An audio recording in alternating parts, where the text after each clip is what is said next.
Bismillahirrahmanirrahim. Assalamualaikum. Semoga kita baik-baik saja dan semoga kita masuk surga. Amin. Wahid Hasyim yang akrab disapa dengan Gus Wahid lahir pada hari Jumat Legi, tanggal 5 Rabiul Awal 1333 H bertepatan dengan tanggal 1 Juni tahun 1914 di Desa Tebuireng, Jombang, Jawa Timur. Oleh ayahnya Hadratus Syekh K.H. Hasyim Asy'ari, beliau diberi nama Muhammad Asy'ari, terambil dari nama neneknya. Karena dianggap nama tersebut tidak cocok dan berat maka namanya diganti Abdul Wahid, pengambilan dari nama seorang datuknya. Namun ibunya kerap kali memanggil dengan nama Mudin. Sedangkan para santri dan masyarakat sekitar sering memanggil dengan sebutan Gus Wahid, sebuah panggilan yang kerap ditujukan untuk menyebut putra seorang kiai di Jawa. Wahid Hasyim berasal dari keluarga yang taat beragama, keluarga pesantren yang berpegang erat pada tradisi. Ia lahir, tumbuh dan dewasa dalam lingkungan pesantren. Ibunya bernama Nafikah Putri K.H. Ilyas, pemimpin pesantren Sewulan di Madiun.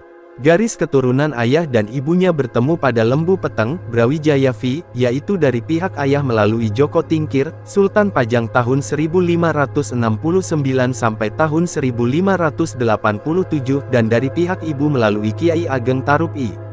Sejak usia 5 tahun ia belajar membaca Al-Quran pada ayahnya setiap selesai sholat maghrib dan duhur, sedang pada pagi hari ia belajar di Madrasah Slafiyah di dekat rumahnya. Dalam usia 7 tahun ia mulai mempelajari kitab Fath Al-Qorib, Kemenangan Bagi Yang Dekat, dan Al-Minhaj Al-Qawim, Jalan Yang Lurus. Sejak kecil minat membacanya sangat tinggi, berbagai macam kitab ditelaahnya.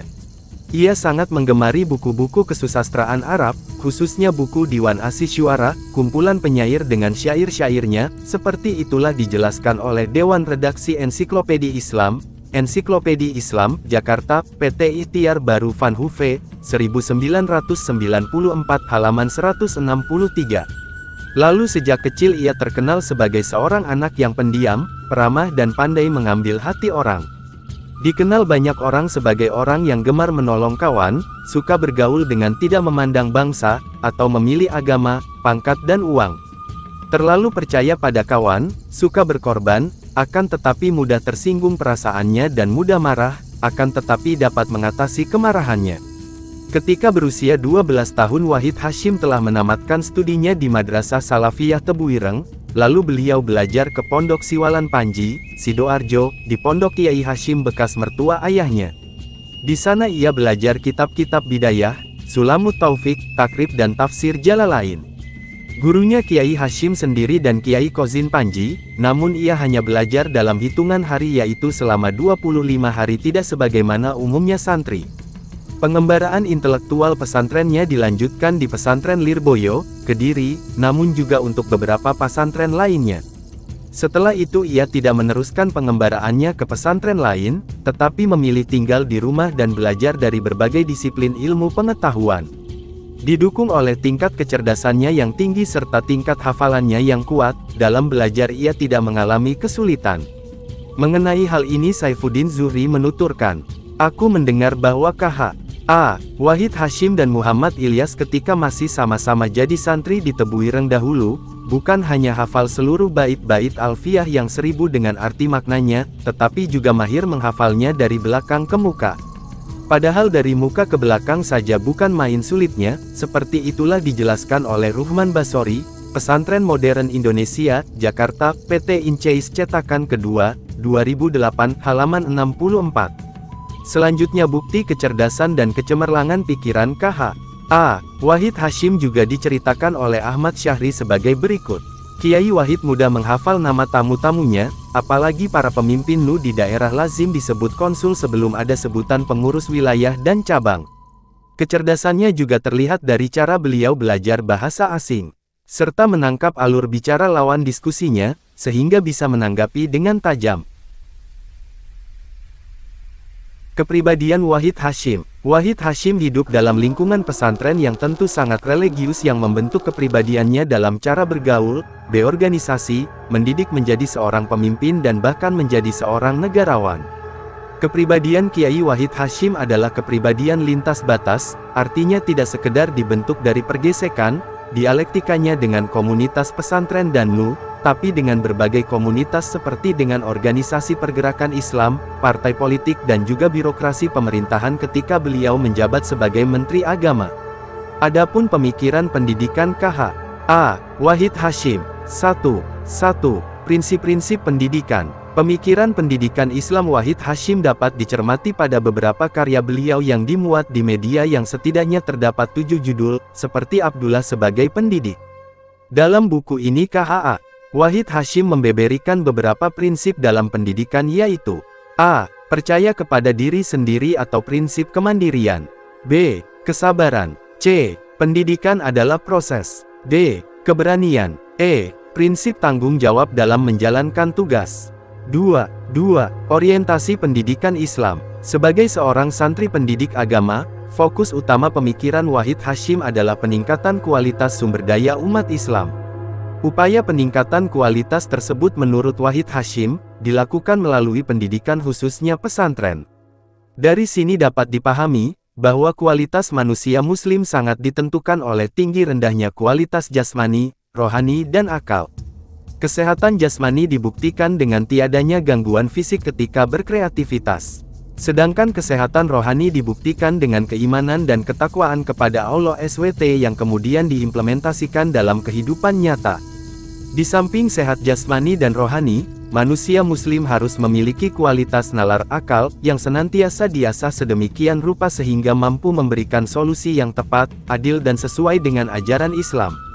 Mendudukan para santri dalam posisi yang sejajar, atau bahkan bila mungkin lebih tinggi, dengan kelompok lain tumbuh sejak usia muda.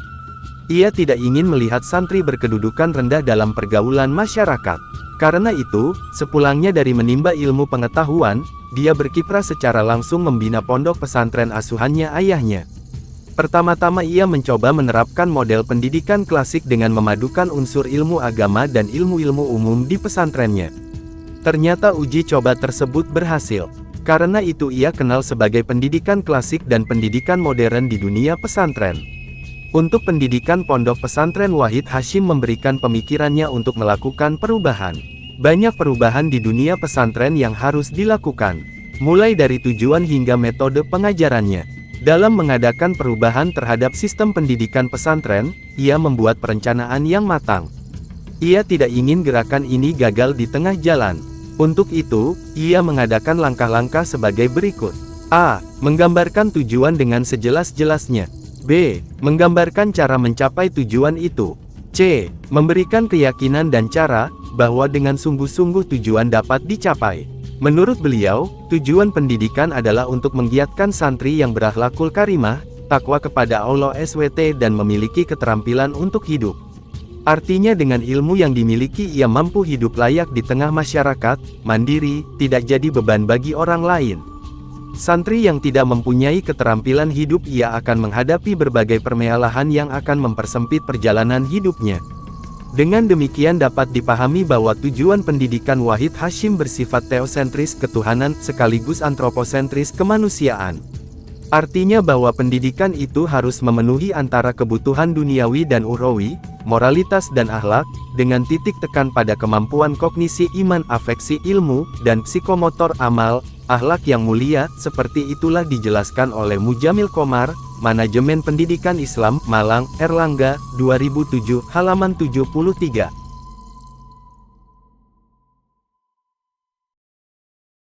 Selanjutnya adalah materi pendidikan Islam. Materi yang dirancang oleh Wahid Hasyim dalam pendidikan terbagi menjadi 3. Pertama, ilmu-ilmu agama Islam seperti fikih, tafsir, hadis dan ilmu agama lainnya. Kedua, ilmu non-agama seperti ilmu jiwa, matematika, dan ketiga, kemampuan bahasa, yaitu bahasa Inggris, Belanda dan bahasa Indonesia. Selanjutnya, metode pendidikan. Adapun metode pendidikan yang dianut oleh KHA Wahid Hasyim yaitu banyak mencontoh model pengajaran ayahnya Hasyim Asy'ari berupa penanaman kepercayaan diri yang tinggi terhadap muridnya.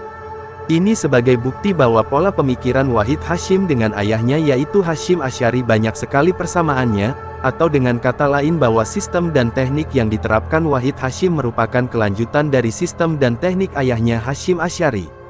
Adapun contohnya seperti tanggung jawab murid dan tanggung jawab guru. Lalu tanggung jawab murid seperti 1. Tidak menunda-nunda kesempatan dalam belajar atau tidak malas. 2. Berhati-hati, menghindari hal-hal yang kurang bermanfaat. 3. Memuliakan dan memperhatikan hak guru, mengikuti jejak guru. 4. Duduk dengan rapi bila berhadapan dengan guru. 5. Berbicara dengan sopan dan santun dengan guru. 6. Bila terdapat sesuatu yang kurang bisa dipahami hendaknya bertanya. 7. Pelajari pelajaran yang telah diberikan oleh guru secara istiqomah. 8. Pancangkan cita-cita yang tinggi. 9. Tanamkan rasa antusias semangat dalam belajar. Adapun tanggung jawab guru meliputi 1. Bersikap tenang dan selalu berhati-hati dalam bertindak. 2. Mengamalkan sunnah Nabi. 3. Tidak menggunakan ilmunya untuk meraih dunia. 4. Berakhlakul karimah dan selalu menabur salam. 5. Menghindarkan diri dari tempat-tempat yang kotor dan maksiat. 6. Memberi nasihat dan menegur dengan baik jika ada anak yang bandel.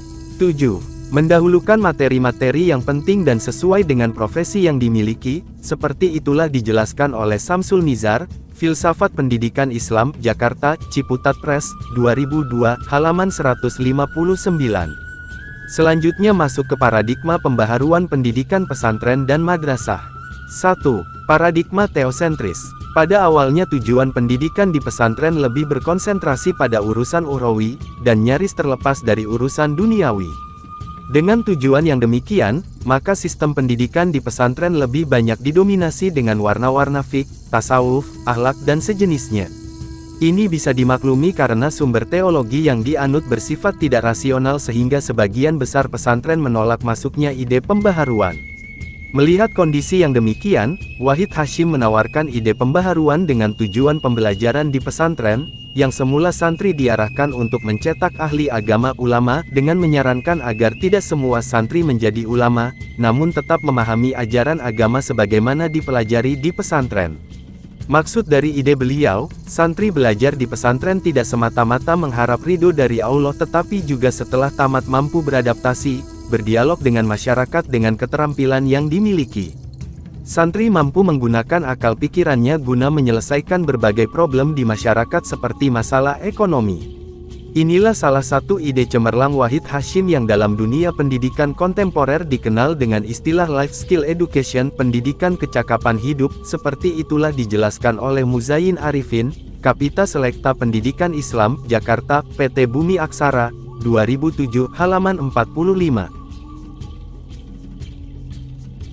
2. Paradigma dikotomi kepada non-dikotomi. Wahid Hasyim hidup di masa penjajahan Belanda dan Jepang. Berbagai bentuk perlawanan terhadap penjajah terus-menerus dilakukan oleh segenap lapisan masyarakat, baik secara fisik ataupun non-fisik.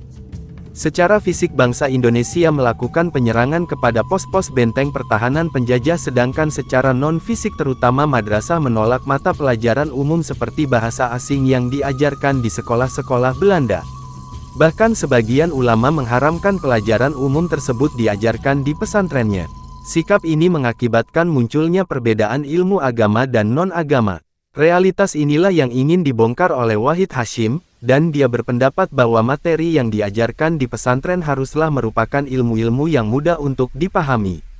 3. Paradigma teoritik ke praktis. Ilmu dalam kehidupan nyata praktis menjadi sebuah tuntutan di era krisis multidimensi seperti yang sedang melanda bangsa Indonesia sekarang.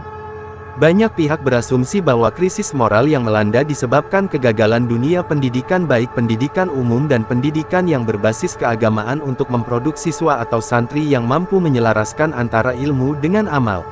Wahid Hasyim telah menerapkan konsep pendidikan yang dinilai mampu menciptakan peserta didik yang ideal, yaitu santri yang tidak hanya mampu menguasai konsep secara sempurna tapi mampu mengimplementasikan dalam kehidupan nyata seperti itulah dijelaskan oleh John L.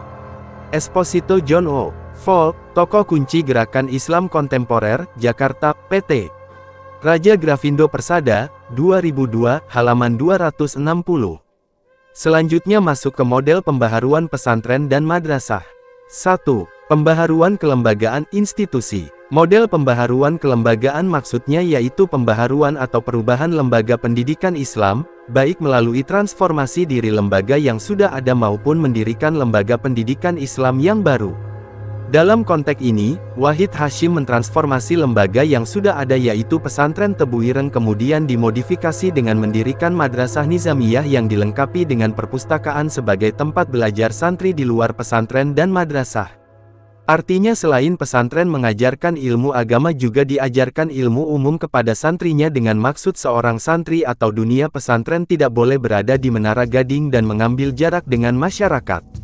Pesantren seharusnya turut ambil bagian dalam menyelesaikan berbagai problematika masyarakat baik sosial, agama, politik, budaya maupun keamanan, seperti itulah dijelaskan oleh H. Rosihan Anwar, ulama dalam penyebaran pendidikan dan khazanah keagamaan, Jakarta, PT. Pringgondani Berseri, 2003, halaman 145. 2. Metodologi pembelajaran. Seperti yang kita ketahui, sistem atau metode pembelajaran di pesantren, terutama pesantren salaf menggunakan sistem sorogan dan bandongan. Murid posisinya hanya sebagai pendengar budiman, menghafal dan menulis sehingga murid atau santri tidak bisa mengembangkan potensi yang ada dalam dirinya seperti mengajukan pertanyaan atau bahkan lebih kritis lagi yaitu dengan mengadakan diskusi. Kondisi inilah yang akan diperbaharui oleh Wahid Hasyim yaitu dalam pelaksanaan proses kegiatan belajar mengajar dengan menerapkan sistem tutorial, seperti itulah dijelaskan oleh H. Hobri, Model-model pembelajaran inovatif Jember, What Editor, 2009, halaman 25. Lalu Edward Salis, Total Quality Management in Education, Yogyakarta, Ircisot, 2008, halaman 86 mengatakan dengan konsep ini diharapkan proses pembelajaran berjalan dan menghasilkan atau memproduksi siswa atau santri yang bisa memenuhi kebutuhan masyarakat karena bermutu. Daftar pustaka. 1. Basori, Ruhman, Pesantren Modern Indonesia, Jakarta, Inchase, 2008. 2. Arifin, Muzayin, Kapita Selekta Pendidikan Islam, Jakarta, PT. Bumi Aksara, 2007. 3. Esposito, John Paul, John O. Tokoh kunci Gerakan Islam Kontemporer, Jakarta, PT. Raja Grafindo Persada, 2002. 4. Hobri, Model-model pembelajaran inovatif, Jember, What Editor, 2009. 5. Anwar, Rosehan, Ulama dalam Penyebaran Pendidikan dan Khazanah Keagamaan, Jakarta, Badan Litbang Departemen Agama RI, 2003. 6. Nizar, Samsul, Filsafat Pendidikan Islam, Jakarta, Ciputat Press, 2002. Terima kasih banyak. Mohon maaf jika ada salah. Semoga kita masuk surga. Semoga kita semua disehatkan badan, dilancarkan rezeki, dikabulkan segala hajat. Terima kasih banyak, sampai bertemu di pertemuan selanjutnya. Salam damai. Terima kasih, semoga kita baik-baik saja. Mohon maaf. Terima kasih, semoga kita baik-baik saja. Mohon maaf.